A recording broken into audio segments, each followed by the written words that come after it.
So it's time for another gardening week video, and I am kind of effectively finished now on the allotment. And so really I've just been pottering around, and I very rarely get a chance to potter around, to be honest.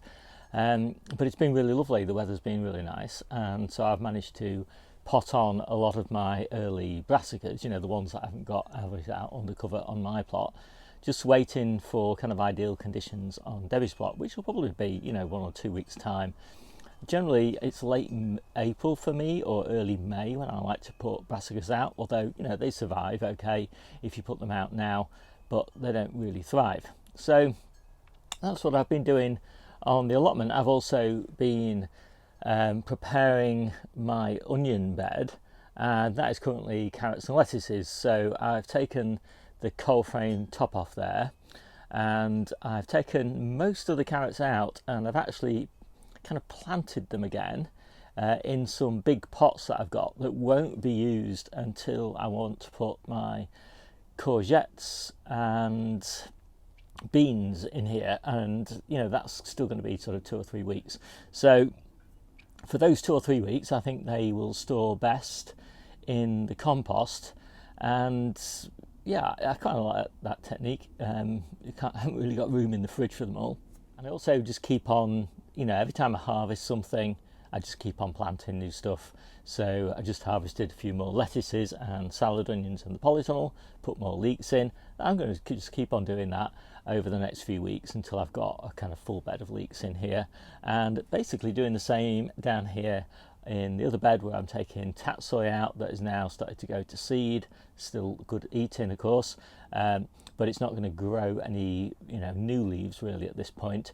So that's come out, and new little tatsoi plants have gone in, and they've got this tiny window of opportunity to grow now, because they've basically got about a month, but I think I'll still get a nice little crop out of those.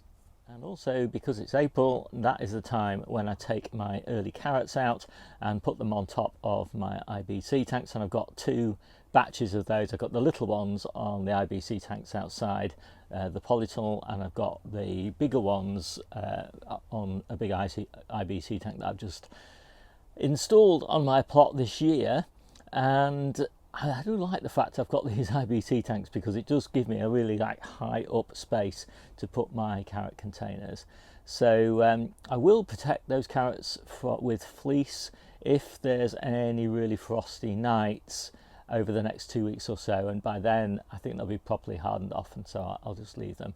I've also started putting my main crop onions out to harden off, and so they're also on the top of the IBC tanks. So feeling really nice now on the allotment. I'm really enjoying it, but I'm also starting to work on the back garden, and I did a full half day on the back garden. I got all the lawn scarified and cut and edged and fertilized, and I also put down some wetting agent, because we're going to have a bit of a rainstorm over the next couple of days, and then it's looking really dry for the next few weeks, and so it's an ideal time to kind of put wetting agent on. It's going to get washed down by that rain into the soil, and then the rain's going to really penetrate deep down into the soil, and hopefully that'll be good over what will hopefully be the rest of our nice dry spring. And also in the garden, I'm just keeping on planting now, so it's kind of full steam ahead in the garden. I've got a lot of stuff in there now. I've got a lot of lettuce, I've got a lot of spinach, I've got a lot of onions, or shallots rather, peas, and I'm gradually starting to clear the brassica beds. And basically I'll be clearing a brassica bed each week, and I've got 3 brassica beds to clear. And each time I clear one, I'll be planting it with parsnips, and interplanting those parsnips with red onion sets, and those red onion sets are in module trays, so they're ready to go.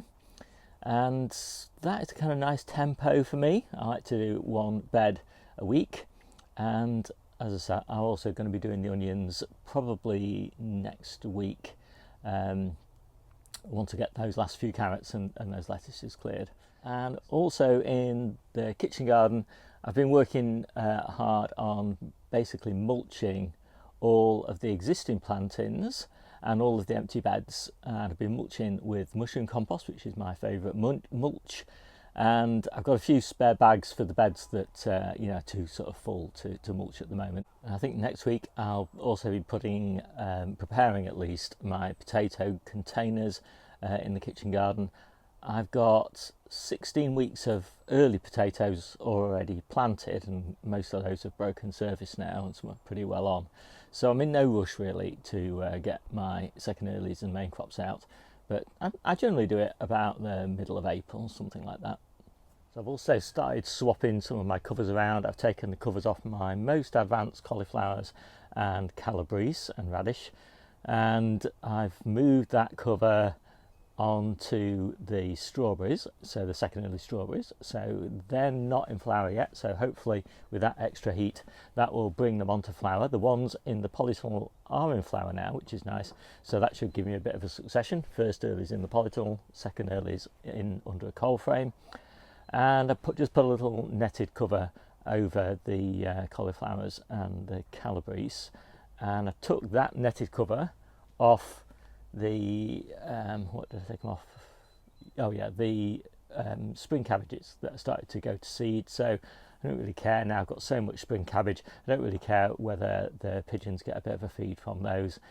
Pretty soon though, within 2 or 3 weeks, that bed will be emptied, and in there will go my early dwarf French beans, and I'll just pop a little local cover over those just to provide a little bit of protection in case of frost in May.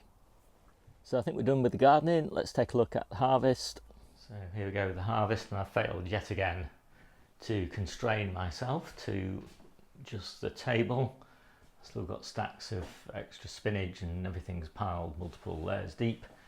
But yeah, I'm pretty happy with this harvest, and I think things will kind of calm down a little bit over the next 2 weeks, and I'll sort of tell you why. So the parsley is really good, that's going to keep going, but the potatoes, I think I've only got 2 weeks of potatoes to harvest from last year now, and then I'm on to just a little new potato, so the potato volumes are definitely going to go down. Carrots are pretty good still, although yeah, there's still some damage to them, and obviously the amount of damage sort of increases as the slugs get more lively. But yeah, we've still got plenty of carrots. Very few now onions and shallots. So a couple of weeks' time, onions and shallots will be gone, and we'll basically be eating just big spring onions. Leeks, just a few weeks of leeks as well. But then, of course, as I've said before, we've got the elephant garlic that we can start harvesting as a leek substitute. Plenty of beetroot coming. We've got quite a lot of garlic left, but the quality is not so good. So some of the cloves are starting to dry out, a few of them going mouldy and all that sort of thing. But we will have green garlic and loads of it very soon. The yacon, I think this is the last of the yacon for us. So it's done pretty well. Quite happy with the way that it's stored, but you know, all good things come to an end. Kale, loads of kale, and loads of new kale coming as well. So happy with kale. I don't think we're ever without kale. Squash, probably only a month's worth of squash left, but the new season courgettes are growing nicely, and I'll be planting those in the polytunnel in a week or so. Spring cabbages, most of my spring cabbages went to seed this year, unfortunately, but to be honest, I'm not all that worried because I'm just going to harvest them a bit earlier than I would normally, and that means I can get something else in to replace them, like early French beans. The Asian greens are gorgeous, and some of those are going to seed, but then some of them aren't, and so these are particularly nice. These are the Joy Choy leaves here, and I got all these little red pak choys as well, and loads of tatsoi and stuff like that that's kind of buried underneath here. There's a little bit of it there, and the red kitten kale, which is gorgeous. That is obviously, no, I'm not eating that in salads now because the leaves are a bit big and tough, but in cooking still lovely. And I've cut those right back, and I've also cut all of these right back, and I was going to take all that out and put carrots in, But I'm just delaying it a little bit because we're getting such a nice harvest and everybody wants spinach at the moment. You know, fellow allotment holders and all of our friends and family, everybody's really loving the spinach. So I've just done a few extra pots of carrots just for the next few weeks, and yeah, we'll start our carrots a little bit later, and that's no bad thing. The later you start your carrots, the better they are, I think. So and we've got field bean tips. We've got 2 tubs of those. I don't know where the other one is. And then all this beautiful purple sprouting broccoli here. And I've also got these lovely flowers from the cabbages that go into seed, and I particularly like these. And obviously some little Calabrese side shoots. We picked some heads last week. We've got the side shoots this week. Hopefully we'll have our heads again in a week or two's time. The Claytonia, I don't think I was going to get any this week because the quality had kind of dropped off, but I have managed to find just a little bit, and you can see it's just starting to flower now. So I've taken all of the leaves off my plants. Whether they'll recover and regrow, I don't really know, but I've got 2, maybe 3 weeks time before I need the bed. So there's a chance it could regrow in that time, and I'll keep getting harvest off it if I can. I have taken though all of this lovely lamb's lettuce out. It's in water, just freshening it up a little bit. And that's a good tip actually. Try and keep everything in water if you can. Keeps it lovely and fresh. That's it now for the lamb's lettuce. And you know, when it gets like this and it's all sort of vertical like that, it's going to seed. This is the point, really the last point at which it's good at eating. Gorgeous salad onions, little salad carrots, and then these are all the salad ingredients here. So there's salad ingredients on the top. So little spinach leaves, little radishes, and little tatsoi leaves. And yeah, so we've now finally got wild rocket. So it was 2 weeks, maybe 3 weeks ago, when I took out the salad rocket, and the wild rocket wasn't quite ready. So I've been a couple of weeks without rocket.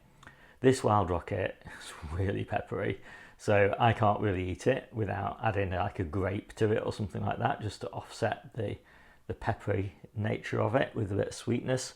But you know, a lot of people really love it, and it's really succulent and crispy. It doesn't look it, but can you kind of hear that? Kind of, yeah, it's really, these leaves, they look floppy, but they're not floppy at all. They're just really crisp. So I think that is it. I've just got to make up the salads as always and add all my sprinkles and everything, and I'll show you that when I've done it. But yeah, it's a big table. We've had to kind of enlist all of our friends and family to get through all this, but this is a week's harvest. We'll be back again in a week with another harvest table like this, and we just keep on going. So I hope you liked this quick video. My name's Steve, this is the Seaside Kitchen Garden and Allotment channel, and I'll see you soon.